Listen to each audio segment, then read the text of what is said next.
Syrian dictator Bashar al-Assad's flight to Moscow following the swift collapse of his regime means more than just the loss of a client state for the Kremlin.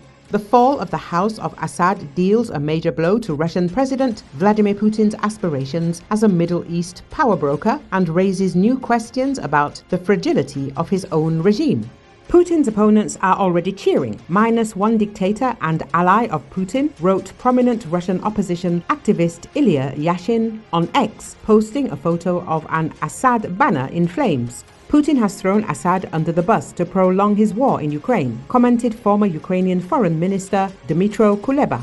His resources are scarce, and he is not as strong as he pretends. According to The Guardian, the fall of the Assad regime marks the end of a big chapter in Russia's presence in the Middle East. However, this does not mean that Moscow is about to withdraw from the region. Its decision not to fight for Bashar al-Assad's regime, instead airlifting him to Moscow, where he seems set to remain for now, looks more like an attempt to strengthen its presence in the Middle East by getting rid of a toxic asset. Russia is pulling back its military from the front lines in northern Syria and from posts in the Alawite Mountains. The ousting of Assad, who along with his late father, former President Hafez al-Assad, had forged a close alliance with Moscow, has thrown the future of Russia's bases, the Hamaimim Air Base in Latakia and the Tartus naval facility, into question. Syrian military and security sources in contact with the Russians told Reuters that Moscow was pulling back its forces from the front lines and withdrawing some heavy equipment and senior Syrian officers. But the collapse of the Assad regime represents a very real military loss to Putin. The Guardian says that by 2024, Syria had transformed from an opportunity into an economic and political liability for Russia. Syria had lost its importance as an asset to project influence in the region. Within 8 years of Russia's intervention, a host of new, more important factors shaping the Kremlin's relations with the region emerged. These include Russia's role within OPEC, increased trade and intense diplomacy. Syria also lost its former significance as an element of communication with the West. The war in Ukraine both led to a reduction in contacts and became the main topic of discussion with Russia. The Kremlin will have to forget about any return on the efforts invested in Syria, but it may well try to retain its military bases in the country.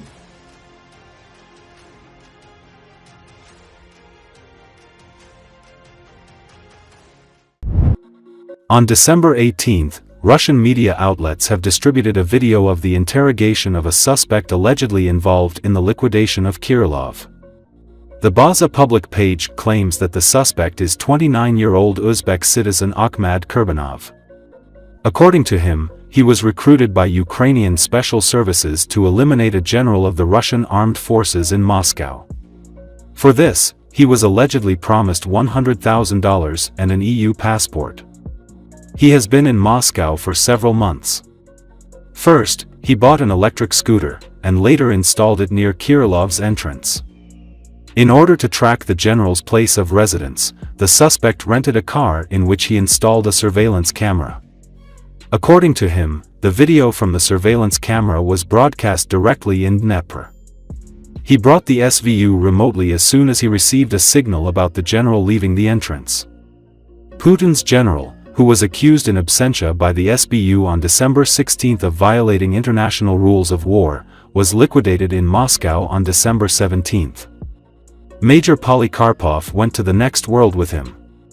The senior Russian general was killed yesterday in Moscow, and Ukraine claimed responsibility of the attack, calling Kadirov a legitimate target.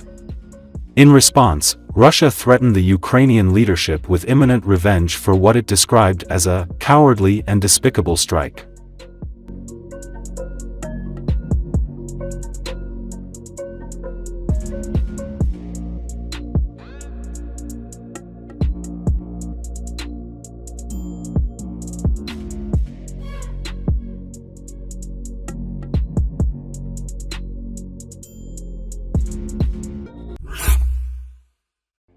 The bodies of a senior Russian general and his assistant were removed from the street where they were killed by a bomb hidden in a scooter in Moscow on Tuesday.